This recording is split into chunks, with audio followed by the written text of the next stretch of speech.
First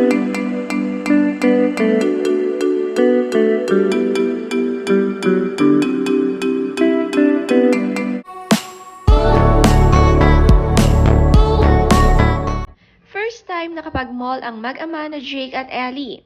At ibinahagi ito ni Jake na super excited dahil after 2 years sa wakas ay nakagala ang mag-ama. Napaka-sweet ng bonding nila at terno pa sila ng suot na maong. Ang cute ng theme nila this Christmas na nakatali si Jake at hawak ito ni Ellie. Ayaw pa magkaroon ng girlfriend ni Ellie ang kanyang daddy. Ang so cute. Nakakatuwa rin ang stolen shot ni Jake sa anak na kumakain ng kanilang handa this Christmas.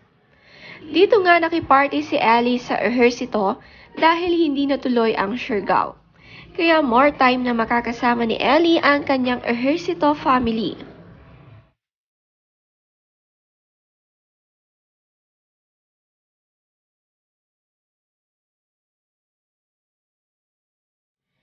Sa kanilang pag-aabang ng araw ng Pasko, sama-sama ang buong ehersito sa kanilang bahay at nag-celebrate na sila lamang.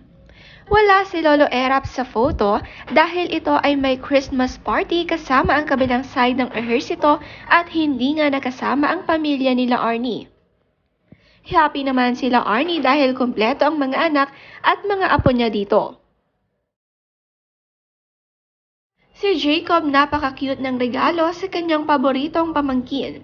Shield lang pala ay talagang gustong-gusto nito at napayakap pa ito.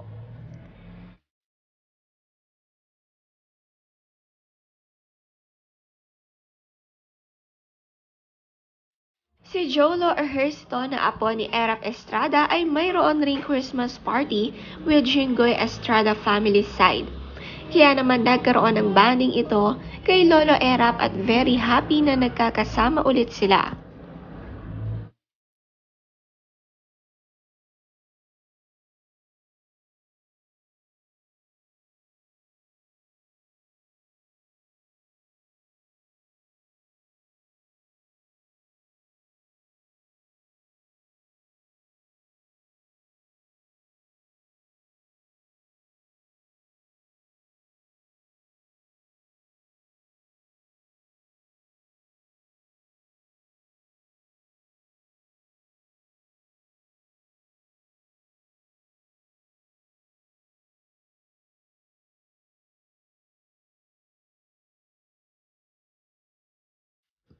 Si Jerica at Jacob naman ay may meet-up party sa kanilang kaibigan at hindi nakasama ang mag-ama na Ellie at Jake. Si Jacob napaka-friendly talaga sa mga bata at lahat ito ay kanyang kasundo.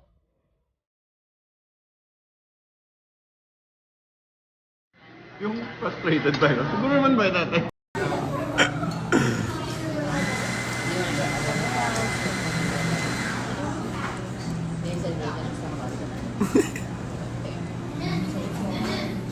Tuwang-tuwa si Jacob sa friendly talk ng dalawa niyang pamangkin. Seryosong-seryosong naaalala niya kasi noon ang kanyang sarili sa kanila.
Sabi ni Jolo, itong buong picture nila ng ehersito ay almost half pa lamang nila.